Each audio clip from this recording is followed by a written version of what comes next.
بسم اللہ الرحمن الرحیم نحمده ونصلی علی رسوله الکریم اما بعد۔ سورہ بروج میں اللہ تعالیٰ نے قتل اصحاب الاخدود فرمایا، یعنی خندقوں والے ہلاک کیے گئے۔ یہ اصحاب الاخدود کا جو واقعہ ہے یہ نبی کریم صلی اللہ علیہ وسلم کی ایک حدیث میں اس کی تفصیل آئی ہے۔ تو اس واقعے میں ہمارے لیے اسباب ہیں، اور یہ تھوڑی طویل حدیث ہے۔ اور وہ واقعہ کچھ اس طرح تھا کہ یمن میں ایک بادشاہ تھا، جو کچھ تفاسیر میں لکھا ہے یہودی بادشاہ تھا۔ وہ بادشاہ، اس بادشاہ کے پاس ایک جادوگر بھی تھا، اور وہ جادوگر بوڑھا ہو گیا تھا۔ تو اس نے بادشاہ سے کہا کہ تم میرے ساتھ کسی بچے کو یا کسی لڑکے کو بھیج دو تاکہ میں اس کو بھی ٹرین کر دوں اور جادو سکھا دوں، کیونکہ میری عمر زیادہ ہو گئی ہے، اب مجھے نہیں پتا میں کب تک زندہ رہوں گا۔ تو ایک لڑکے کا انتظام کیا گیا اور وہ اس جادوگر کے پاس جادو سیکھنے جانے لگا۔ راستے میں ایک کسی بزرگ کا بھی مقام آتا تھا، بزرگ کا گھر آتا تھا۔ وہ بچہ ایک دفعہ ان بزرگ کے پاس بھی رک گیا، ان کی باتیں اسے پسند آئیں، تو پھر اس نے ان بزرگ کے پاس بھی جانا شروع کر دیا۔ جب وہ جادوگر کے پاس جاتا تو راستے میں رک جاتا اور ان بزرگ کے پاس ان کی باتیں سنتا۔ تو جادوگر کو یہ بات بری لگی کہ دیر سے آتا ہے میرے پاس، وقت پہ نہیں آتا ہے، کم وقت دیتا ہے۔ تو اس نے پہلے تو شکایتیں کی اس کی، لیکن وہ لڑکا جو تھا پھر بھی نہیں مانا۔ تو ایک دفعہ اس لڑکے نے، وہ اپنے واپس جا رہا تھا تو اس نے دیکھا کہ راستہ ایک درندے نے روکا ہوا ہے، اور لوگ بیچارے سہمے ہوئے کھڑے، اور وہ درندہ کسی کو جانے نہیں دے رہا۔ شیر تھا یا کوئی درندہ تھا، یہ نہیں پتا کون سا تھا، لیکن کوئی درندہ تھا۔ تو اس نے پتھر اٹھایا لڑکے نے اور اس درندے کو مارا، اور لیکن مارنے سے پہلے اس نے کہا کہ اے اللہ، اگر تو وہ بزرگ اس جادوگر سے افضل ہیں تو اس درندے کو مار دیجیے۔ اور پھر اس نے پتھر مارا تو وہ درندہ مر گیا، اور پھر راستہ کھل گیا اور لوگ جانا شروع ہو گئے۔ اس کے بعد اس لڑکے نے ان بزرگ کو یہ واقعہ بتایا، تو انہوں نے کہا کہ اب تو مجھ سے افضل ہو گیا، یعنی تو مجھ سے بہتر ہو گیا، اور اب تیرے ساتھ مشکلات آئیں گی، یعنی اب تو مشکلات میں گرے گا۔ تو وہ لڑکا پھر، یہ میں واقعہ اس لیے سنا رہا ہوں کہ اس سے کچھ آج کے حالات میں بھی ہمیں کچھ رہنمائی ملتی ہے۔ تو وہ لڑکا پھر جو تھا، اس کے پاس لوگ آنے شروع ہو گئے اپنے بیماروں کو لے کر، تو کوئی اندھا ہے تو وہ اس کو لے کے آ رہا ہے، کسی کو کوئی بیماری، اور یہ اللہ کا نام لے کر ان کا علاج کرتا ہے، جو بھی دم کرتا ہے، جو بھی کرتا ہے، اور وہ بیمار شفا یاب ہو جاتا ہے۔ تو یہ بات جو تھی ایک اور آدمی کو پہنچی جو کہ بادشاہ کے ہم نشینوں میں سے تھا۔ وہ آدمی جو تھا پھر بہت سارے تحفے لے کر اس لڑکے کے پاس آیا، اور اس نے کہا کہ یہ تحفے، اگر تم نے میری بینائی واپس کر دی، میری بینائی چلی گئی ہے، اگر تم نے میرا علاج کر دیا اور میری بینائی واپس آ گئی تو یہ سارے تحفے تمہارے ہیں۔ تو اس لڑکے نے کہا کہ میں کسی کا علاج نہیں کرتا، میرا اللہ سب کا علاج کرتا ہے، سب کو شفا دینے والی ذات اللہ کی ذات ہے۔ اور پھر اس نے جو کچھ پڑھا اور اس کی بینائی واپس آ گئی۔ ہاں، اس نے ایک شرط لگائی تھی کہ اگر تم ٹھیک ہو گئے تو تم اللہ پر ایمان لے آنا۔ تو وہ جو آدمی تھا وہ جب ٹھیک ہو گیا تو اس نے بھی اللہ پر ایمان لے کر آ گیا۔ یہ بات پہنچ گئی بادشاہ کے پاس، تو بادشاہ نے اس کو بلایا، اس نابینا آدمی کو جس کی اب بینائی بحال ہو گئی تھی، اور اس سے پوچھا کیا ہوا ہے یہ؟ تو اس نے کہا میرے رب نے مجھے، میرے مالک نے مجھے ٹھیک کر دیا۔ تو بادشاہ نے کہا کہ تمہارا مالک تو کون ہے؟ تمہارا مالک میرے علاوہ؟ تو اس نے کہا میرا مالک وہی ہے جو میرا رب ہے۔ تو اس پر اس کو بادشاہ کو بہت غصہ آیا، اور اس نے اس لڑکے کو بھی بلوا لیا کہ وہ لڑکا کون ہے جو لوگوں کو مجھ سے میری مالکیت کو نقصان پہنچا رہا ہے۔ تو لڑکا آ گیا اور اس نے کہا کہ میں تو کچھ بھی نہیں کرتا، جو کچھ کرتا ہے میرے اللہ کرتے ہیں، میرے رب کرتے ہیں، میں کسی کو شفا نہیں دیتا۔ تو اس نے کہا کہ بادشاہ نے غصہ کیا کہ تم باز آ جاؤ۔ تو اس نے کہا نہیں میں تو اپنے رب کو نہیں چھوڑ سکتا. تو پھر بادشاہ نے حکم دیا اپنے لوگوں کو کہ اس کو ایک پہاڑ پہ لے جاؤ، کیونکہ بادشاہ کو بھی اس سے غالباً ڈر تھا کہ کہیں میرے ساتھ ہی کچھ نہ کہتے. اس نے ایک درندے کو پتھر مارا تھا تو وہ مر گیا. تو بادشاہ نے حکم دیا کہ اس کو پہاڑ پہ لے جاؤ اور اس کو وہاں سے گرا دو. تو اس کے جو کارندے تھے وہ اسے پہاڑ پہ لے گئے. تو اس لڑکے نے دعا کی یا اللہ مجھے ان کے شر سے بچا لیجیے. تو پہاڑ پہ زلزلہ آیا اور وہ تمام لوگ گر کے مر گئے اور وہ لڑکا واپس بادشاہ کے پاس آ گیا. یعنی اس کی ہمت دیکھیں کہ اب وہ چاہتا تو بھاگ سکتا تھا لیکن وہ بادشاہ کے پاس واپس آ گیا. بادشاہ حیران ہوا کہ یہ کیا ہوا. تو وہ کہاں گئے وہ لوگ جو تمہیں لے کے گئے تھے. اس نے کہا اس طرح وہ سب لوگ جو تھے وہ تو مر گئے. تو پھر اس نے کچھ اور لوگوں کو کہا کہ اس کو سمندر میں لے جاؤ کشتی میں بٹھا کے اور وہاں سے پانی میں پھینک کر آ جاؤ. تو وہ لوگ لے کر گئے اس کو کشتی میں بٹھا کے اور پھر اس نے وہی دعا کی کہ اللہ مجھے ان کے شر سے بچا لیجیے. تو ایک طوفان آیا اور وہ کشتی میں جتنے لوگ تھے وہ پانی میں ڈوب گئے اور اس کو کسی طرح اللہ تعالیٰ نے ساحل پہ پہنچا دیا. یہ پھر بادشاہ کے پاس واپس آ گیا اور بتایا کہ یہ ہوا ہے. تو پھر اس نے کہا آپ مجھے اس طرح مار نہیں سکتے، آپ کو میں طریقہ بتاتا ہوں کس طرح مجھے مارنا ہے. یعنی اس نے اپنے مارنے کا طریقہ خود ہی بادشاہ کو بتایا. اس نے کہا آپ مجھے ایک درخت پر لٹکا دیجیے اور میرے تیروں میں سے ایک تیر لے کر میرے اوپر چلائیے اور آپ کہیے کہ بسم اللہ رب الغلام، یہ کہہ کر یعنی اللہ کا نام لے کر. اور بسم اللہ رب الغلام کے معنی ہیں کہ اس اللہ کے نام سے جو اس لڑکے کا رب ہے. تو آپ یہ کہہ کر تیر چلائیں گے تو میں مر جاؤں گا.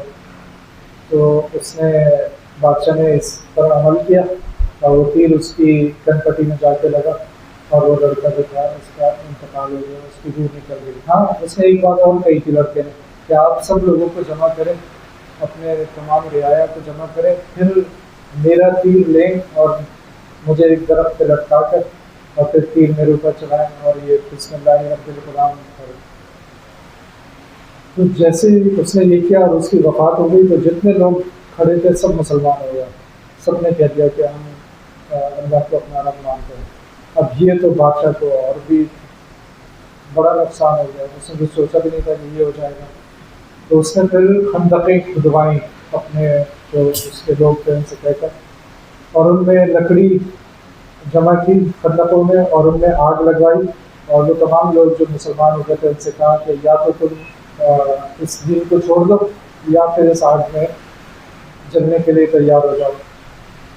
تو کوئی بھی راضی نہیں ہوا اپنے دین کو چھوڑنے کے لیے. ایمان دیکھیں جب ایمان آ گیا تو کیسا ایمان آیا.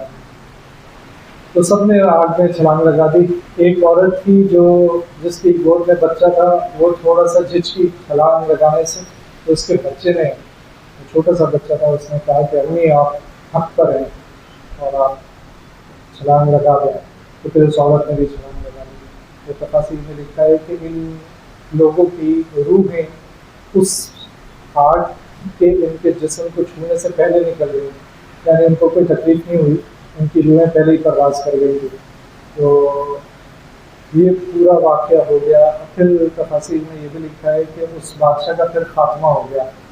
ایک تو خاتمہ اسی طرح ہو گیا کہ اس کے ماننے والے ختم ہو گئے اور جب وہ کمزور پڑ گیا تو ایک حبشی حکمران نے اس کی سلطنت پہ حملہ کیا اور یہ بادشاہ بھاگا اور کہیں سمندر میں ڈوب کے مر گیا. اس میں ہمارے کیا سبب ہے؟ اصل میں کچھ مماثلت ہے آج کے واقعات سے. فلسطین میں جو ہو رہا ہے اس سے مماثلت ہے.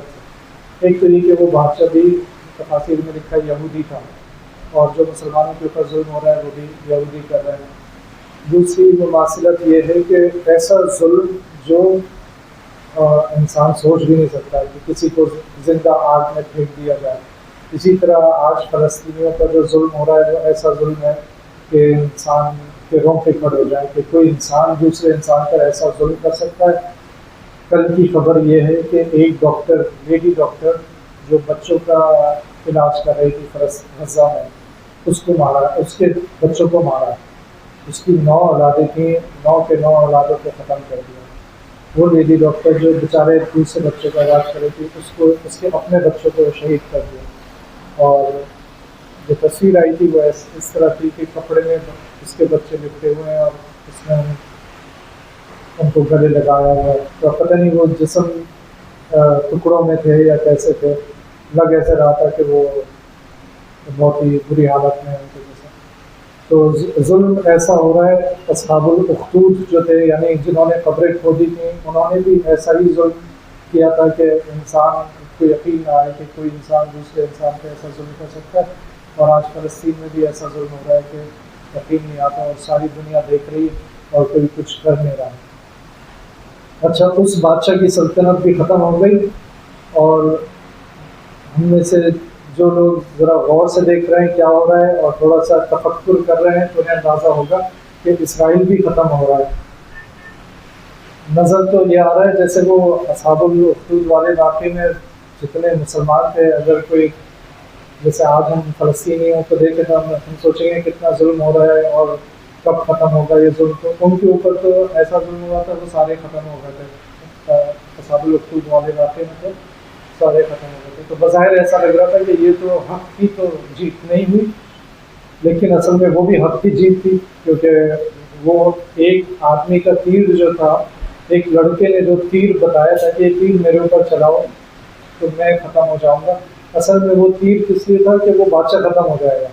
تو اس بادشاہ نے وہ تیر چلایا اور اپنی سلطنت کو ختم کر دیا. اصل میں تو یہ بات ہوئی. اسی طرح آج جو کچھ ہو رہا ہے یہ حقیقت میں اسرائیل کی کے اختتام کی ابتدا ہے. اور اسی طرح وہ جنہوں نے اسرائیل کو بنایا اور اسرائیل کو سپورٹ کر رہے ہیں ان کے زوال کی ابتدا ہے. اور یہ کہنے والا میں کوئی جذباتی مسلمان نہیں ہوں، بلکہ خود یہودی کہہ رہے ہیں، بڑے بڑے یہودی، جن میں ایلان پاپے ایک بہت مشہور یہودی، اس نے کتابیں لکھی ہیں اور وہ فلسطین کے حق میں بات کرتا ہے. اسی طرح نارمن فنکلسٹائن ہے، ایک بہت مشہور یہودی ہے جو حق کی بات کرتا ہے اور جہاں ظلم ہو رہا ہے اس کو ظلم کہتا ہے. ان لوگوں کا کہنا یہ ہے کہ اسرائیل نے اپنے خاتمے کی ابتدا کر دی ہے. اور اب اسرائیل زیادہ تو اصل میں صہیونیت ہے، ان کا یہ کہنا ہے صہیونیت اب ختم ہونے والی ہے. اسرائیل کو کبھی اتنا نقصان نہیں پہنچا. اسرائیل کی اور عرب 3 عرب ممالک کی جنگ ہوئی تھی 1967 میں، یعنی 3 پورے ملکوں کی 3 ملک ایک اسرائیل سے جنگ ہوئی تھی. 6 دن میں وہ جنگ ختم ہو گئی تھی. 6 دن میں وہ جنگ ختم ہوئی تھی. کس کو شکست ہوئی تھی؟ مسلمان ملکوں کو. ایک سیریا تھا، ایک جارڈن تھا اور ایک ایجپٹ تھا. ان تینوں ملکوں کو اسرائیل نے 3 دن کے اندر 6 دن کے اندر شکست دے دی تھی. 1.5 سال سے زیادہ ہو گیا. غزہ میں چند مجاہدین ہیں اور ان کو شکست نہیں دے پا رہا. کہتا ہے اب میں ختم کر دوں گا، اب میں ختم کر دوں گا، اب میں ختم کر دوں گا. یہ چند ہزار ہیں، ان کے پاس نہ اڑنے والے جہاز ہیں، نہ ان کے پاس ٹینک ہیں. وہ اسلحہ ہے جو انہوں نے خود کسی نہ کسی طرح سرنگوں میں بیٹھ کر وہ اسلحہ تیار کر لیا. 1.5 سال سے ختم نہیں کر پائے. اس کا مطلب ہے کہ اسرائیل کافی کمزور ہو گیا.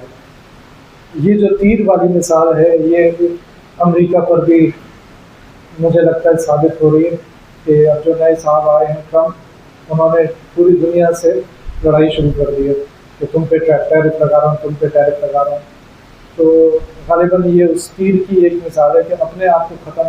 بظاہر تو وہ امریکہ کے حق میں ساری باتیں کر رہے ہیں، لیکن جتنے پڑھے لکھے لوگ ہیں، جن کا اکانومسٹ ہیں، وہ کہہ رہے ہیں یہ امریکہ کو تباہ کر دے گا. اس طرح ٹیرف لگا تو دوسرے ملکوں کا ٹیرف لگا رہا ہے، نقصان امریکہ کو ہوگا.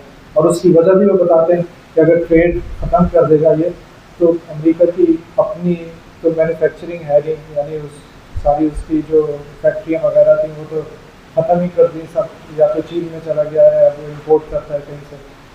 تو اب اس کے پاس اپنے پاس صلاحیت بچی نہیں ہے اور تو دوسروں پہ ٹیرف لگا رہا ہے. تو یہ جب امریکہ ختم ہو جائے گا یا اس کا زوال ہو جائے گا تو پھر اسرائیل کو کون سپورٹ کرے گا؟ آج اسرائیل ہے اس وجہ سے کہ اس کو سپورٹ کی جا رہی ہے، ایسا تھوڑی ہے کہ وہ ہم سے لڑ سکتا ہے. تو اس میں ایک مماثلت یہ ہے کہ یہ جو اس نے تیر چلایا تھا وہ اصل میں اپنی سلطنت کو ختم کیا تھا. اسی طرح یہ اسرائیل اور امریکہ جتنا مسلمانوں کو قتل کرنے کی، ان پر ظلم کرنے کی جو کوششیں کر رہے ہیں، اصل میں اپنے اختتام کی طرف جا رہے ہیں۔ اسرائیل کی اکانومی تباہ ہو چکی ہے، حالات اندر کے بہت خراب ہیں، لوگ چھوڑ کے جا رہے ہیں، جو پڑھے لکھے لوگ ہیں وہ اسرائیل چھوڑ کے جا رہے ہیں۔ دنیا کے ایک ایک کر کے سارے ممالک اس کے خلاف ہوتے جا رہے ہیں۔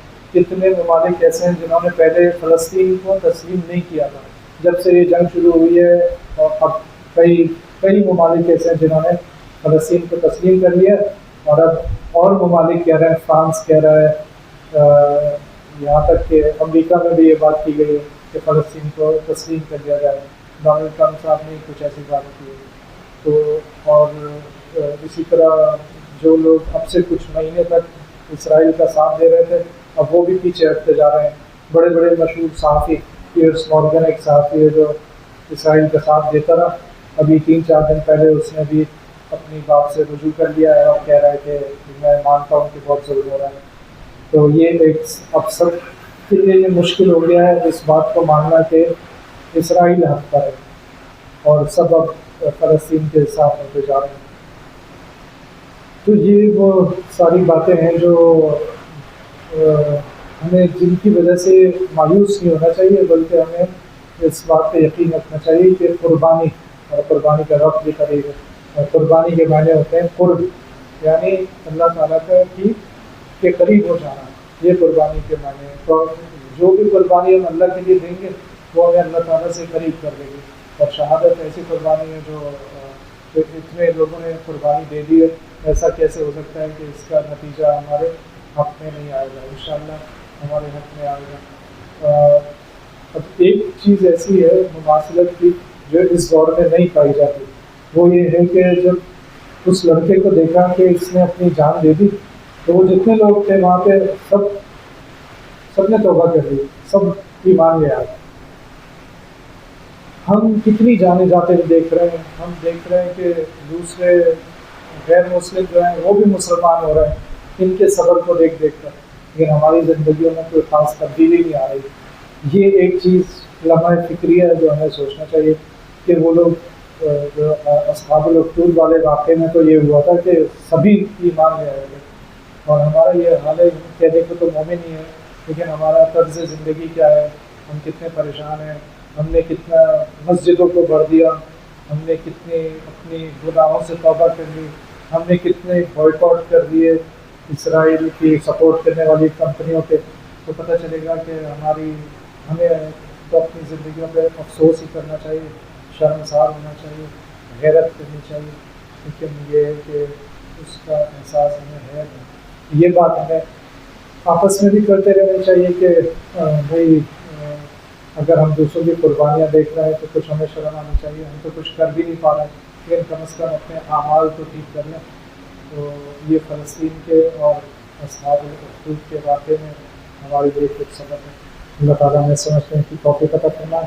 ربنا تقبل منا انك انت السميع العليم وتب علينا انك انت التواب الرحيم رب اغفر وارحم وانت خير الراحمين رب اغفر وارحم وانت خير الراحمين اللهم اعز الاسلام والمسلمين اللهم اعز الاسلام والمسلمين اللهم انا نجعلك في نحورهم ونعوذ بك من شرورهم وصلى الله تعالى على خير خلقه محمد وعلى آله وأصحابه أجمعين آمين برحمتك